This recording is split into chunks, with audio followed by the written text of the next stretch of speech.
everybody, what's going on? It's Emily here, Curbside Herbs. So today we're outside harvesting some chive seeds. We're sitting here in front of our bucket of chives. You can see that we let them grow up and then they turn into these beautiful purple flowers, and from there we let them die off and go to seed, so that way we would have seeds for next year and for a whole bunch of different things that we're working on.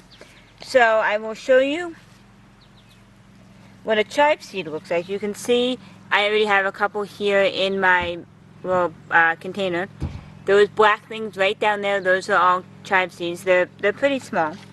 So what you're going to want to do is you're going to take one of your flowers, like I'm going to take this one, and I'm just going to clip it, and then here's one of the flowers that we let go to seed. You can see all those little black dots in there, those are the seeds.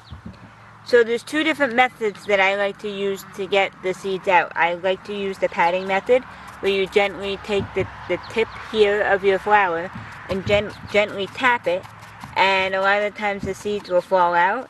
Not all the seeds fall out, but most of them fall out, and the ones that don't, I just fling it back into my container and let it reseed for next year.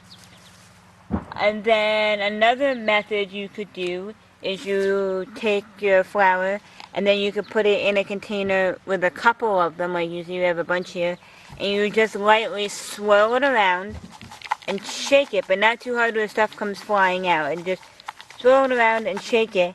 And then by doing that, you can see here in my container, all that down there, all those black things, those are all chive seeds. So just give it a good shake, but you don't want stuff to come flying out. So that's two different ways to get out chive seeds from the chive flowers. If you guys have any questions, please feel free to let us know. We're always here to help.